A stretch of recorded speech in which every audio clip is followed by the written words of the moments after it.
Bismillahirrahmanirrahim. Assalamualaikum warahmatullahi wabarakatuh. Waalaikumsalam warahmatullahi wabarakatuh. Alhamdulillahirrahmanirrahim. Hari ini hari Senin tanggal 26 Mei tahun 2025. Saya Syeful Bahri, salah satu mahasiswa di Universitas Muhammadiyah Surabaya, diberi kesempatan untuk berjumpa dengan seorang tokoh akademisi, yaitu Dr. Marabona Munte ya. Alhamdulillah. Sekarang kami berada di kampus Universitas Muhammadiyah Riau. Nah, kali ini maksud tujuan kami adalah untuk berdiskusi, wawancara dalam rangka untuk melengkapi referensi penulisan ilmiah kami, tesis dengan judul Integrasi Nilai Ekonomi Islam dalam Praktik Tibu Nabawi. Lokusnya itu di Pekanbaru, Lembaga Tibu Nabawi Rumah Sehat No. Sebelum kita mulai, mungkin saya sedikit memperkenalkan profil informan kita ataupun Dr. Marabona Munte, MEI. Beliau seorang akademisi, pengajar ekonomi syariah ya di kampus Universitas Muhammadiyah Riau. Beliau juga sebagai pendakwah, aktif pendakwah di Riau, dan sudah banyak sekali kajian-kajian beliau isi bertemakan ekonomi Islam, Masya Allahnya. Kemudian beliau juga sebagai Dewan Pengawas Syariah di BPR Syariah di Riau ya. Ada Bapak BPR di Riau yang jadi Dewan Pengawas? BPR syariahnya sebenarnya dua, tapi yang aktif sebagai ketua di BPRS Hasanah ya. Allah. Kemudian beliau juga sebagai Dewan Pengawas Koperasi Rimba Mutiara Banso di Siak. Nah, dan juga sebagai Dewan Pengawas BMT Islam Abdurrahman. Alhamdulillah. Apa kabar Ustaz Marabona? Alhamdulillah. Alhamdulillah sehat. Ini agak grogi karena beliau ini dulunya sebagai senior ya. Memang kalau jumpa senior ini ada rasa grogi, rasa segan gitu kan. Itu di kampus khusus dulu. Alhamdulillah. Jadi diberikan kesempatan dapat berjumpa, diskusi dalam rangka penguatan literasi kami selaku mahasiswa Magister Hukum Ekonomi Syariah. Kalau dulu kita di kampus itu ekonomi Islam ya, Dok ya. Sekarang karena ini perubahan. Kalau dulu ekonomi Islam, muamalah kajiannya. Sekarang muamalah itu berganti menjadi hukum ekonomi syariah Islam. Jadi SEI jadi sekarang MH jadinya. Jadi kita harus MH. Agak berat sih dengan MH sebenarnya hukum ya. Jadi hari ini kita akan diskusi, ada beberapa perspektif yang kita ambil. Pertama dari perspektif ekonomi Islam secara umum, konteks ekonomi Islam. Kemudian kita akan sedikit masuk ke aspek Tibun Nabawi. Mudah-mudahan beliau bisa membantu mengeksplorasi kita juga. Kemudian kita tinjau dari aspek bagaimana kebermanfaatan bagi pasien ya. Itu yang paling penting. Karena yang menjadi tujuan kita adalah bagaimana nilai ekonomi Islam ini bisa diterapkan dalam praktik apapun. Nah, apalagi tadi Dr. Marabona juga sampaikan sebagai Dewan Pengawas di UMKM ya. Tentu mengertilah bagaimana praktek di UMKM yang terjadi di masyarakat. Oke, baik. Yang pertama itu kita coba ringan-ringan dulu nih. Jadi kampusnya bagus di UM Riau ini. Alhamdulillah. Ini tadi juga cerita tadi ya, baru pindah ke sini ya. Baru 1 tahun. Sebelumnya di mana? Sebelumnya ya aktif home base-nya di Sekolah Tinggi Ekonomi Islami Quranisa. Quranisa ya. Berapa tahun di sana dulu? Afiliasi Universitas Abdurrahman. Ya sejak 2008 lah. 2008. Cukup lama ya. Sempat jadi kaprodi juga sampai senat juga.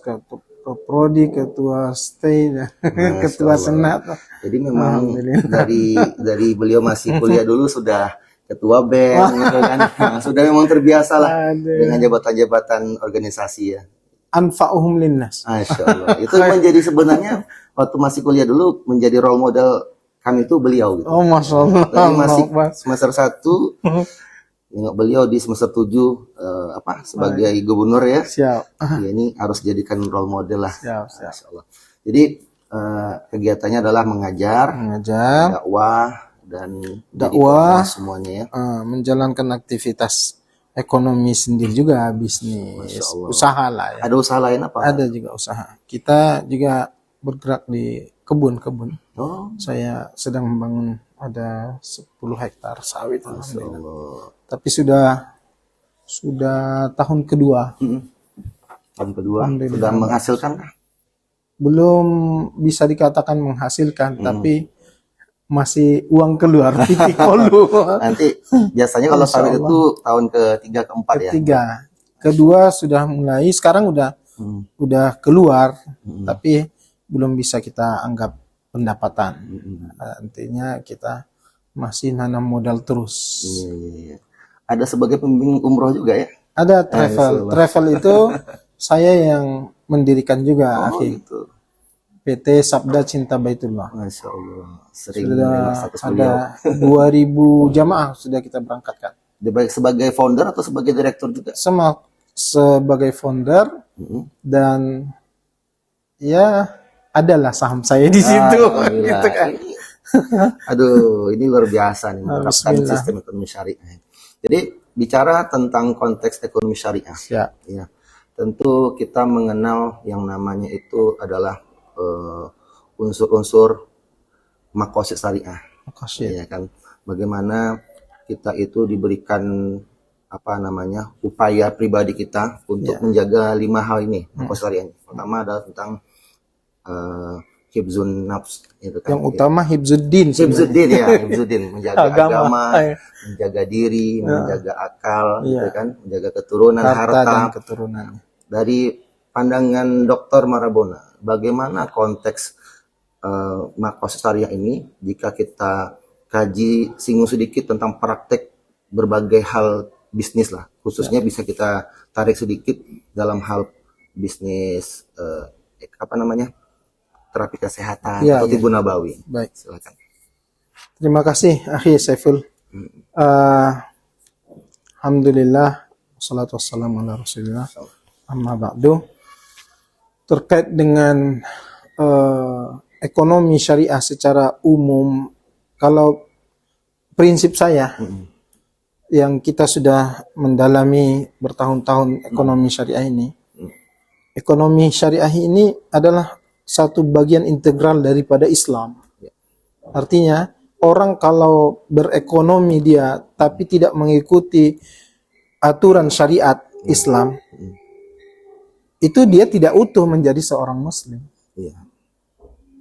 Makanya perintahnya oleh Allah, udkhulu fis silmi kafah. Masuk kamu ke dalam Islam secara kafah, secara Menyeluruh. totalitas, menyeluruh hidup kita, tidak hanya sekedar saat kita beribadah mahdoh kita nampak bahwa kita seorang muslim.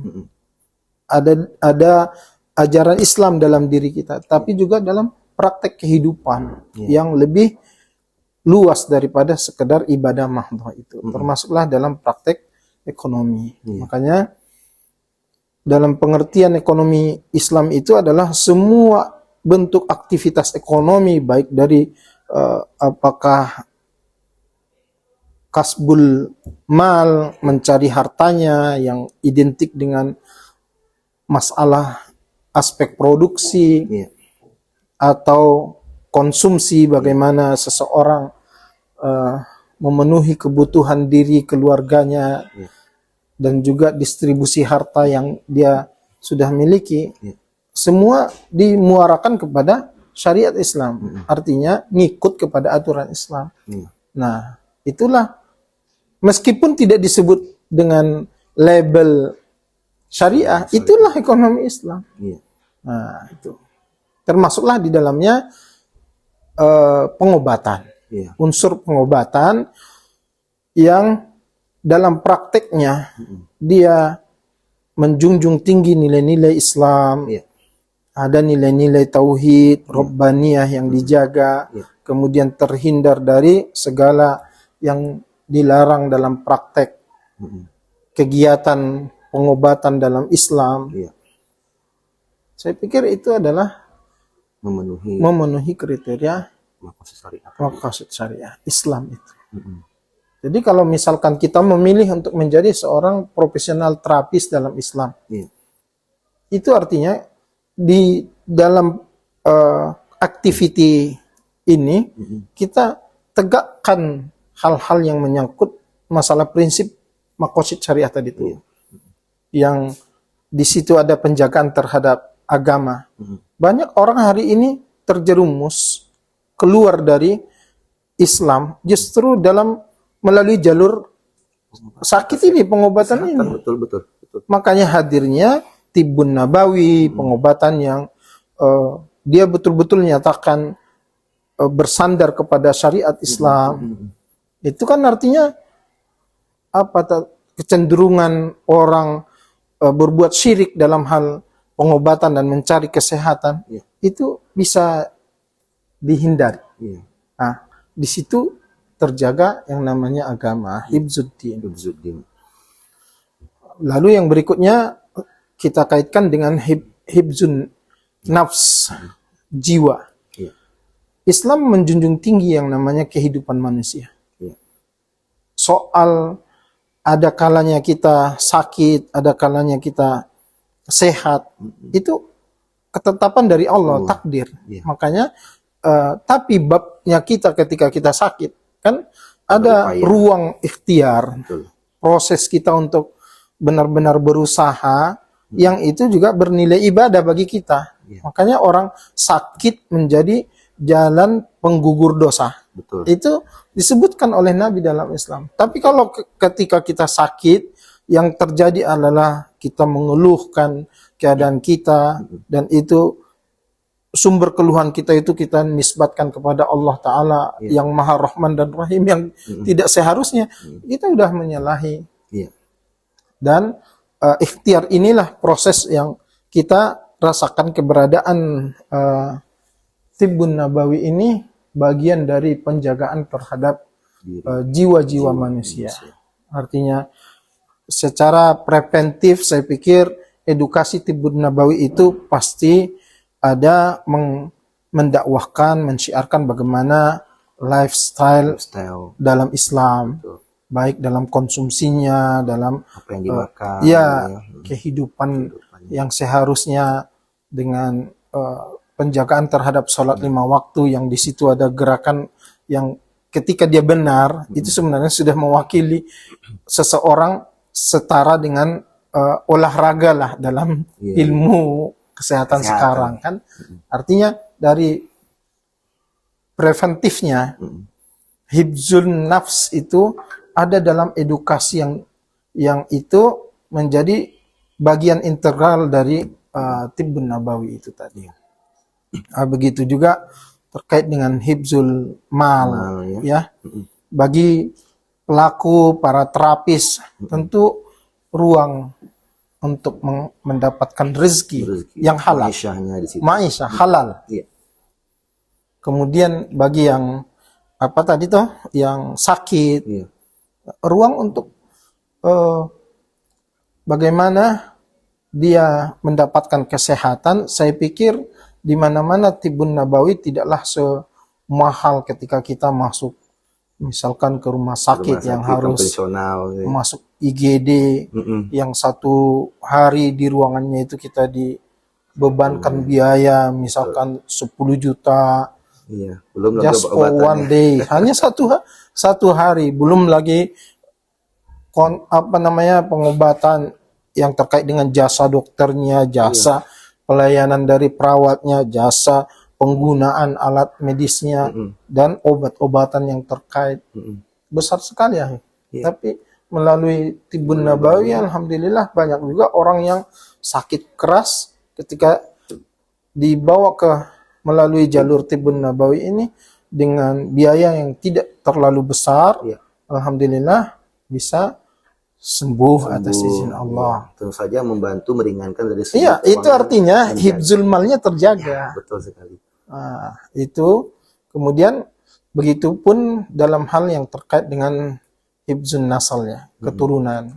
Kalau ini high efeknya itu pasti ketika seseorang terjaga hibzuddinnya, lalu hibzul nafsnya, lalu hibzul malnya, itu pasti ada high efeknya terhadap hibzun nasal, keturunan, dan juga hibzul ard, kehormatan. Karena saat kita sehat, kita bisa berbuat banyak kebaikan dan kebermanfaatan, dan orang melihat sisi kebaikan dari kita. Tidak memandang rendah kita Tidak karena sakit. memandang rendah karena kita sakit. Jadi apa namanya itu kehormatan terjaga juga. Masya Allah, tabarakallah ya. Jadi itulah tujuannya kita itu memandang prinsip syariah tadi itu kan, makosid syariah tadi dalam praktek apapun itu ya. Mau itu praktek tibu nabawi atau praktek ekonomi dan lainnya seperti itu ya. Tapi ada satu benang merah yang bisa kita tarik dari praktek tibu nabawi ini, yaitu hifzul mal. Tadi sudah dokter sampaikan bagaimana dengan kita berikhtiar dengan tibu nabawi, terbantulah menyelamatkan harta-harta yang seharusnya dikeluarkan lebih dari tibu nabawi, jadi lebih tidak banyak harta yang dikeluarkan. Nah, ada sebuah nilai yang di situ perlu kita eksplor lebih jauh, yaitu nilai tentang keadilan. Bagaimana nilai keadilan ini bisa diterapkan dalam praktek tibu nabawi, khususnya dalam rangka menjaga harta tadi? Menurut dokter gimana? Keadilan dalam arti kata kan kita bisa melihat nih fenomena di masyarakat ya, bagaimana adanya ketimpangan pelayanan dalam hal kesehatan. Orang yang mungkin punya harta lebih cenderung lebih didahulukan, sementara mereka yang tidak punya harta dikasih kelas yang ada semacam kasta lah dalam hal kesehatan. Baik, prinsip al-adalah, keadilan adalah unsur utama juga dalam ekonomi syariah. Tidak hadir ekonomi syariah ketika tidak ada unsur keadilan di dalamnya. Justru semua praktek hadirnya unsur-unsur syariah yang hari ini populer diterapkan di pemerintahan, di keuangan, baik di kita di Indonesia skala nasional maupun di global, itu adalah untuk tegaknya keadilan. Maka hadirnya Tibun Nabawi ini dengan gejolak masyarakat yang begitu butuh terhadap pelayanan kesehatan. Saya pikir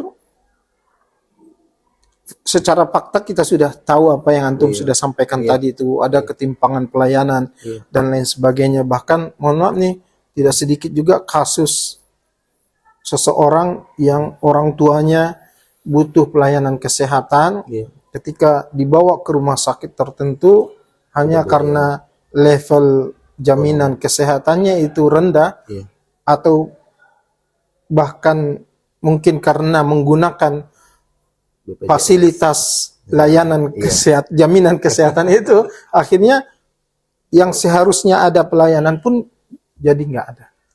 Ketimpangan dan tidak terjadi ini di Tibun Nabawi kan. Artinya hadirnya Tibun Nabawi ini, nah itulah perlu mungkin sokongan-sokongan yang lebih dari, kalau saya berharap dia sistem ekonomi syariah ini secara integral nanti itu semuanya tersambung gitu. Ketika misalkan ada lembaga wakaf yang mengurusi masalah infak sedekah, dana-dana filantropi umat yang seharusnya bisa lebih diproduktifkan dan manfaatnya bisa lebih bernilai banyak, itu bisa menyiapkan fasilitas-fasilitas kesehatan yang di dalamnya itu ada praktek ini.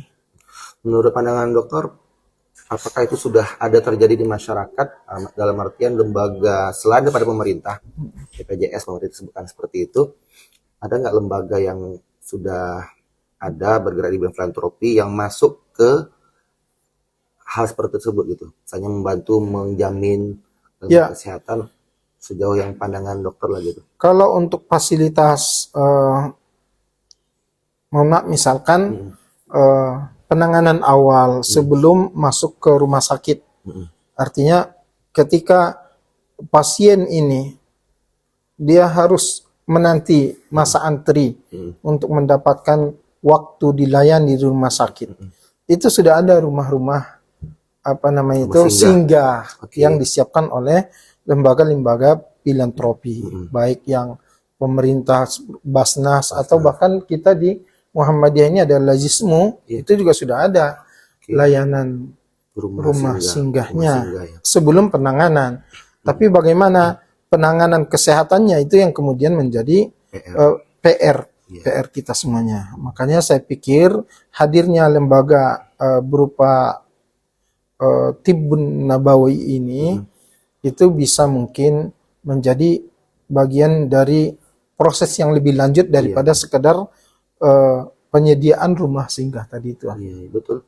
Karena memang itu cukup membantu sebenarnya. Betul. Ada dari pasien dari luar kota berkunjung ke tempat kita, mau nginap tidak ada tempat. Betul. Sementara jadwal kontrol dokter itu masih ada beberapa hari lagi. Itu menjadi biaya kalau misalnya mereka harus menetap lama di tempat kita. Cuman PR-nya tadi adalah disebutkan oleh Dr. Marabona itu adalah bagaimana proses setelah itu, pendampingan proses operasional mereka dalam berpraktek seperti itu. Karena memang jadi sebuah dilematis sebenarnya, dokter ya.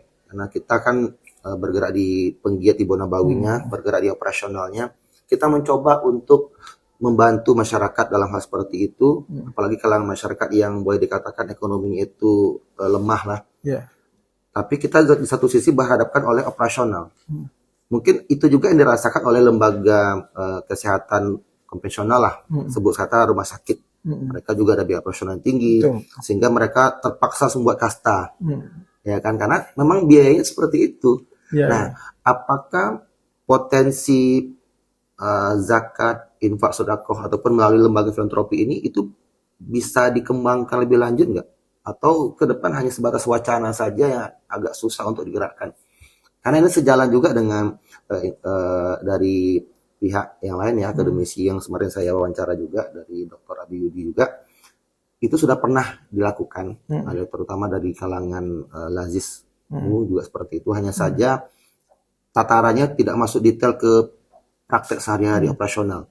Sementara kita kan bagian dari operasional, butuh sokongan untuk menjalankan operasional. Kalau mereka punya lembaga, itu butuh orang yang menggerakkan operasional tadi gitu kan. Ini ada semacam missing lah di sana itu. Nah, kira-kira menurut dokter apakah itu perlu digerakkan lebih lanjut atau hanya sebatas keinginan kita saja sebagai pihak akademisi? Saya pikir ketika polanya sudah ketemu, ini tinggal eksekusi programnya saja. Artinya kan kalau soal penyediaan dana itu kan bertumpuk di lembaga zakat kita itu kan. Yang itu adalah hak bagi para mustahik. Kalau kita katakanlah wilayah Riau ada Basnas, Basnas Riau misalkan. Itu kan siapapun orang yang domisilinya di Riau ini, ketika dia membutuhkan haknya untuk dikeluarkan, mereka harus keluarkan. Nah, tinggal mekanisme ini saja yang perlu didudukkan. Artinya secara mekanisme dibuat alur kerjasamanya yang ketika proses itu masih dijalankan di tahap yang tadi rumah singgah, yang kemudian sebenarnya bukan hanya rumah singgah itu yang mereka butuhkan sebelum mereka masuk ke rumah sakit, tapi ada proses penanganan yang lebih awal mereka butuhkan yang seharusnya sebenarnya ada kok tim-tim medis kita yang siap untuk melakukan penanganan yang dari pihak Tibbun Nabawi. Kenapa ini tidak disinergikan, dikerjasamakan sehingga nanti yang tim ahli medis dari Tibbun Nabawi bisa melakukan hal baik terhadap pasien-pasien yang membutuhkan ini, tapi secara profesional mereka juga tentu haknya tidak hanya sekedar membantu secara sosial, tapi ada hak yang dibayarkan untuk para mustahik ini kepada para tim medis yang atau terapis-terapis yang tadi itu yang memberikan pelayanan terbaik buat pasien-pasien.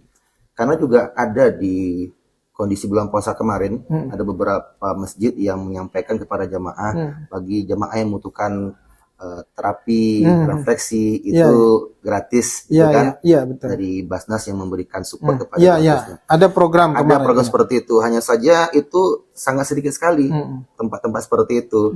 Mungkin ke depan ya bisa jadi salah satu upaya juga secara kelembagaan. Karena kan Tibunawi di Riau ini kan banyak, ada puluhan praktisi yang punya rumah terapi, ada ratusan terapis.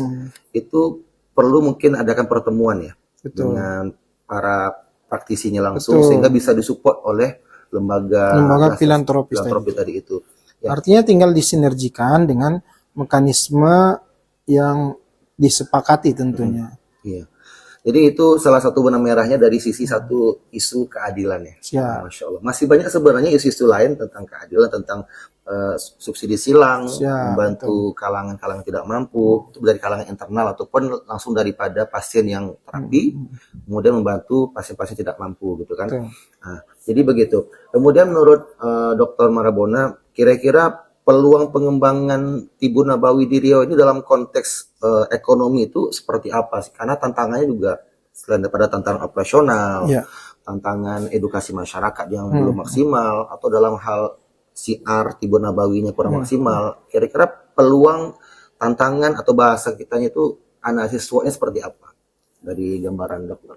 Saya pikir Riau yang notabene-nya mayoritas in majority Muslim population itu peluang itu besar. Artinya secara kuantitas ya ruh kepada kecenderungan untuk berobat secara Islami tadi itu melalui Tibun Nabawi itu pasti besar peluangnya secara kuantitas. Tapi kalau bicara tentang tantangan itu barangkali disitulah fungsi kita, ada sinergi terhadap lembaga-lembaga dakwah untuk mendakwahkan bagaimana memilih penanganan kesehatan yang lebih syar'i gitu kan. Kemudian yang Tibun Nabawi, lembaga-lembaga Tibun Nabawi ini juga secara masif untuk berpromosi ya, menawarkan layanannya serta tentu menunjukkan kualitas-kualitas layanan yang lebih baik. Jadi bukan hanya sekedar kita menawarkan produk Tibun Nabawinya, tapi juga kita bisa menunjukkan kualitas layanannya, sehingga orang bisa melihat sisi-sisi kekuatan yang dimiliki oleh lembaga Tibun Nabawi, kemudian juga pemahaman yang terus didakwahkan supaya menghindari praktek-praktek mencari kesembuhan melalui jalur-jalur yang menyalahi syariat Islam, menyalahi tauhid, dan juga tentunya sebagai masyarakat Muslim yang juga identik dengan Melayu, pasti mudah untuk kita sadarkan betapa Tibun Nabawi ini maslahat, artinya kebaikan, jalur kebaikan saat kita ingin sehat gitu. Oke, alhamdulillah. Jadi sebenarnya kalau bicara tentang peluang itu sangat besar sekali. Apalagi di Riau ini kan mayoritasnya itu adalah orang Melayu. Melayu ini cenderung Islam. Ya kan, tentu Islam. Melayu harus Islam. Harus Islam. Nggak ada yang namanya orang Melayu itu nggak Islam. Kan? Insya Allah. Jadi ini mungkin pertanyaan terakhir lah. Mungkin masalah waktu juga, beliau ada kegiatan lainnya. Jadi dari latar belakang Dr. Marabona kan lebih banyak ke arah ekonomi sifatnya keuangan ya. Kemudian perbankan khususnya, dari tadi ada latar belakangnya Dewan Pengawas ya, secara hukum ekonomi gitu kan. Kira-kira peluang untuk keberlangsungan usaha ini dalam hal keuangan perbankan itu seperti apa? Karena memang untuk pengembangan usaha ini kan terkadang terkendala untuk masalah akses permodalan, ya kan? Sehingga pola untuk mendapatkan keuangan ini cenderung terbatas hanya pintu saja dari sisi konvensional saja. Karena dari pintu-pintu syariah ini kan belum terbuka ya.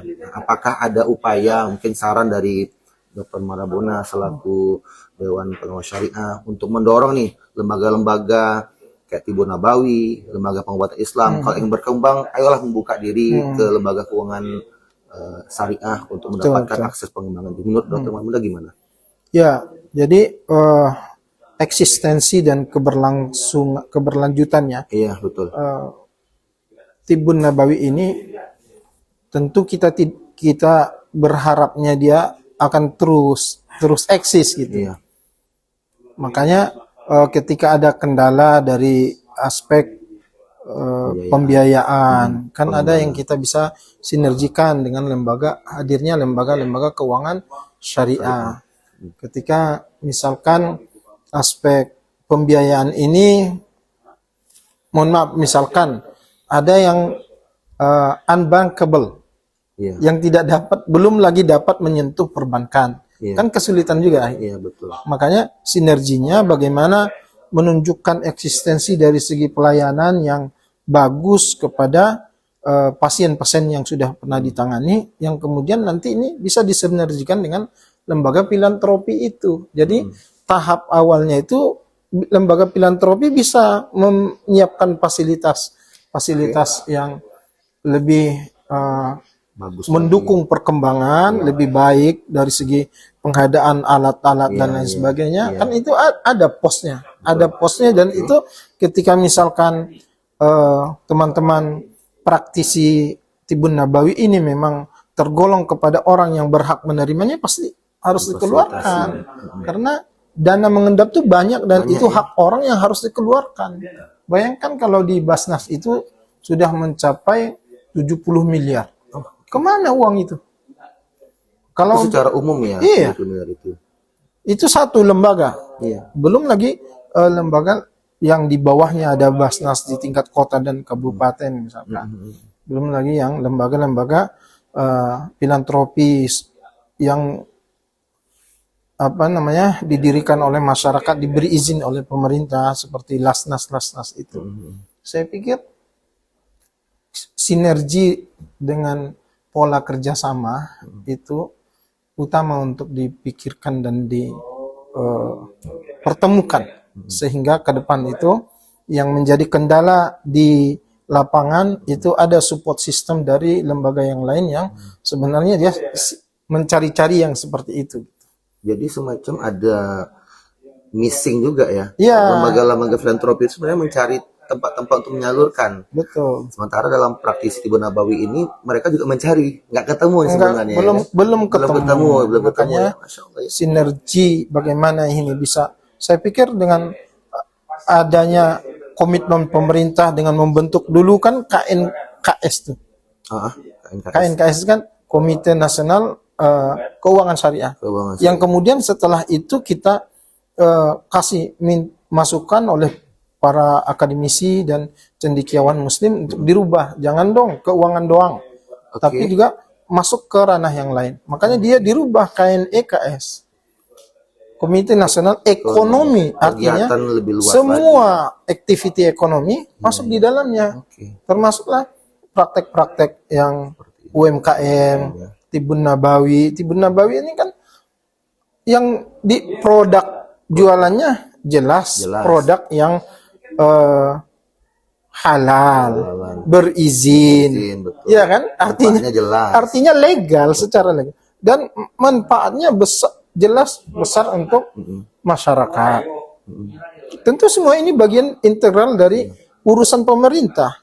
Justru urusan pemerintah ngurusin masyarakat ini bisa lebih ringan dengan hadirnya lembaga-lembaga ini. Artinya seharusnya disupport. Betul, harus seperti itu. Betul. Alhamdulillah, Masya Allah. Mungkin terakhir ada semacam saran nasihat bagi para praktisi Tibun Nabawi khususnya di Riau Pekanbaru. Apa nih motivasi dari Dr. Marabona dalam perspektif ekonomi? Jadi sehingga mereka tuh berpikir bukan hanya persoalan perut mereka saja, tapi ada upaya lebih besar lagi nih mengupgrade diri mereka dalam hal manajemen kelembagaan di Tibun Nabawi ini. Terakhir, Dok. Siap. Sebelum saya closing statement, saya ingin menyampaikan, saya juga pasien aktif berobat di Tibun Nabawi. Saya tidak tahu yang saya datangi ini apakah sudah berizin secara legal atau tidak. Tapi yang jelas saya rutin untuk berbekam dan konsumsi herbal yang terkait dengan obat-obat yang disediakan di Tibun Nabawi itu. Itu saya dan akupuntur. Akupuntur ya. Alhamdulillah kita ikuti. Ada juga. punya keluhan khusus dalam hal kesehatan? Secara pribadi ya. Iya. Ya hal-hal yang mungkin umum juga dirasakan orang. Kadang badan terasa berat, Kolesterol tinggi. kepala. Kalau kolesterol semua stabil. Cuman satu yang biasanya kalau secara medis saya periksa itu asam urat. Oh, asam urat tinggi. Itu penyakit orang ekonominya bagus seperti itu. Ya, itulah yang terjadi. Jadi intinya pesan dari beliau ini secara tersirat adalah lanjutkan terus praktek kita. Ya. Karena memang secara amal itu dibutuhkan oleh masyarakat. Betul. Ya. Dalam perspektif ekonomi, beliau menyampaikan bahwasanya ini bisa dikembangkan. Peluang kita besar. Harus dikembangkan dan terus dikembangkan. Bukan persoalan saat ini saja, tapi ke depan seperti itu. Ya itulah kira-kira diskusi kita, wawancara pada Dr. Marabona. Siap. Terima kasih banyak atas waktunya. Sama-sama. Mudah-mudahan dari rekaman ini bisa menjadikan tambahan ya bagi kami pribadi dan juga kepada bahan edukasi. Nanti mungkin kita beberapa cuplikan kita potong-potong dalam rangka edukasi kepada masyarakat terutama, insya Allah. Sekali lagi terima kasih banyak kepada Marabona. Sehat selalu. Sama-sama. Insya Allah. Dingin tangannya. Ini AC-nya keluar di sini. Dingin, ya. Nanti boleh terapi lah. Oke, demikian video singkat kita. Mudah-mudahan bermanfaat, insya Allah. Demikian. Assalamualaikum warahmatullahi wabarakatuh.